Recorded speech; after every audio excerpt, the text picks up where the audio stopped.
رمضان رمضان رمضان يا حبيب رمضان رمضان ليتك دوما قريب.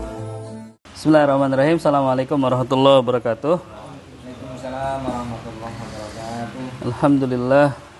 Alhamdulillahilladzi hadana li hadza wa ma kunna linahtadiya laula an hadanallah. May yahdihillahu fala mudilla lahu wa may yudlil fala hadiyalah. Asyhadu an la ilaha illallah wahdahu la syarikalah wa asyhadu anna Muhammadan abduhu wa rasuluh. Allahumma shalli ala sayyidina Muhammad wa ala ali sayyidina Muhammad.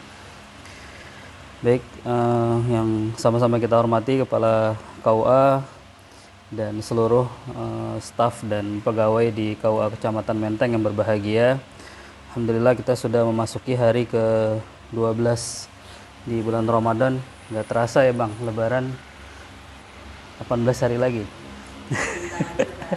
Sebentar lagi Lebaran. Padahal kalau kita ingat, kita berdoa kurang lebih 3 bulan yang lalu untuk segera memasuki datangnya bulan Ramadan.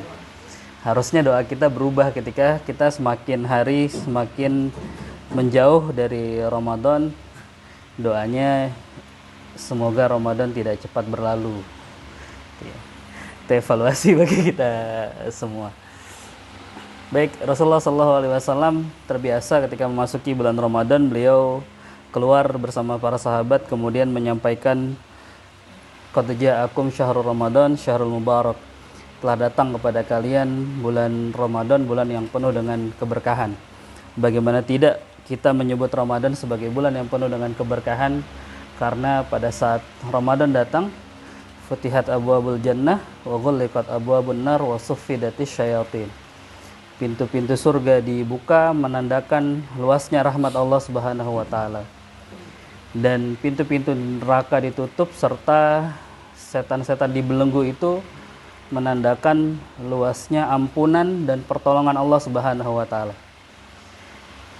Satu kisah yang hadir di hadapan kita semua, ada 3 orang yang baru saja masuk Islam, kemudian ketika itu datang perintah untuk melaksanakan jihad fisabilillah. Dari 3 orang yang baru masuk Islam itu, ketiganya izin kepada Rasulullah untuk berangkat berperang. Dan ketiganya diizinkan oleh Rasulullah untuk berangkat berperang. Dan tentunya mereka berangkat dengan harapan agar mereka dapat mati syahid di jalan Allah Subhanahu wa taala. Tapi 2 di antara mereka dikabulkan doanya. 2 di antara 3 orang yang baru masuk Islam tadi meninggal di medan peperangan, sedangkan yang satu lagi pulang dalam keadaan masih selamat. Tapi kemudian salah seorang yang lain, sahabat yang lain bermimpi melihat kisah dari 3 orang tadi. Ternyata 1 orang yang masih selamat itu diizinkan oleh Allah masuk surga lebih dahulu. Padahal yang 2 temannya itu mati syahid, dan itu adalah impian setiap orang. Mati di medan peperangan dalam rangka membela agama Allah kan dijaminkan surga. Tapi kenapa justru yang 1 orang yang selamat, padahal dia juga sudah ikut berperang, tapi tidak mati di jalan Allah, tapi lebih dulu diizinkan masuk surga. Lalu sahabat yang tadi bermimpi mendatangi Rasulullah kemudian bertanya, ya Rasulullah, saya bermimpi ada 3 orang yang masuk Islam, mereka ketiganya ikut berperang, yang 2 mati syahid di jalan Allah, yang 1 masih hidup, tapi kemudian Allah Subhanahu wa taala mengizinkan yang 1 orang itu masuk surga, ke surganya Allah itu lebih dahulu. Kenapa ya Rasulullah? Lalu jawab Rasulullah, bukankah yang 1 orang itu masih hidup dan ia bertemu dengan Ramadan? Bukankah ia masih bisa sholat, masih bisa puasa, masih bisa ibadah di bulan Ramadan? Nah, ini menandakan bahwa bertemunya kita dengan Ramadan adalah satu nikmat yang harus disyukuri. Karena nilai ibadah di bulan Ramadan itu jauh berlipat-lipat ganda nilainya. Bahkan kalau dengan hadis tadi bisa dibandingkan kan, orang yang berjihad masih kalah ibadahnya dengan orang-orang yang bisa berkesempatan bertemu dengan Ramadan dan ia manfaatkan waktu-waktu yang ia miliki di bulan Ramadan dengan mengisi amalan-amalan soleh. ada beberapa hal yang bisa membuat kita menjadi orang-orang yang gagal di bulan Ramadan. Yang pertama adalah karena kita memasuki Ramadan dalam keadaan kita belum bertaubat dari dosa-dosa kita. Al-Imam Asy-Syinkiti rahimahullah berkata, dosa-dosa yang terlalu banyak, kemaksiatan yang terlalu banyak di dalam diri kita itu, jika kita tidak taubati ia sebelum kita memasuki bulan Ramadan, ia bisa mengurangi keistiqomahan kita dalam beribadah di bulan Ramadan. Nah, ini harusnya kan kalau kita melihat Rasulullah grafiknya dari tanggal 1 sampai dengan 29 atau 30 Ramadan, Rasulullah grafiknya cenderung naik. Tapi kalau kita evaluasi diri kita, pasti kita cenderung sudah mulai turun grafiknya menjelang akhir-akhir Ramadan. Jangankan memikirkan zakat mal, kita mikirinnya zakat mall. Jadi kita membelanjakan uang untuk baju baru atau isi rumah karena menyambut Hari Raya Idul Fitri. Nah, itu yang pertama, penyebab gagalnya kita di bulan Ramadan karena kita belum bertaubat dari dosa-dosa kita. Yang kedua, karena kita nggak punya program di bulan Ramadan. Sebagian orang mungkin biasa membuat Ramadan checklist, ibadah-ibadah yang dijadikan harian, amalan-amalan harian.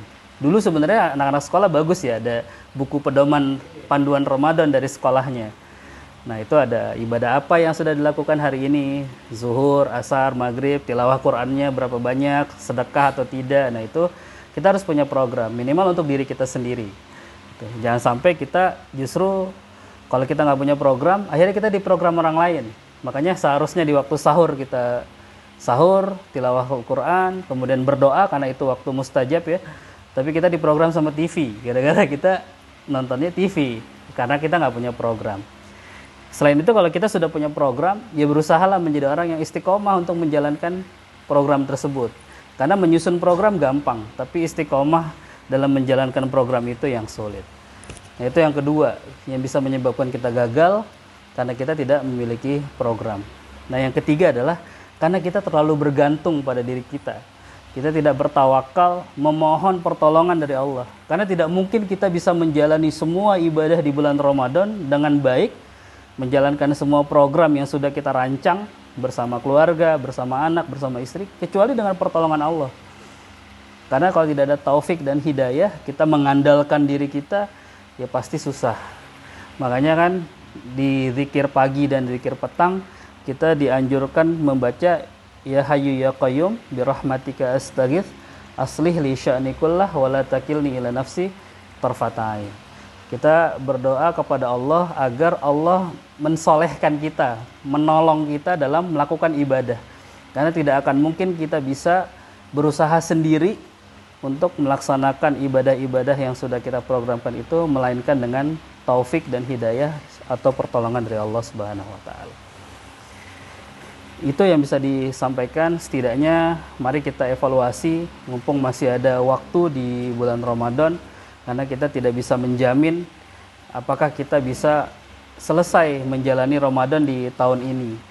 Makanya para ulama mengatakan berusahalah berpikir, menata hati kita, beranggapan bahwa Ramadan tahun ini adalah Ramadan terakhir kita. Jadi kita bisa memaksimalkan setiap menit, setiap jam yang kita miliki di bulan Ramadan dengan amalan yang terbaik, amalan yang tidak sia-sia.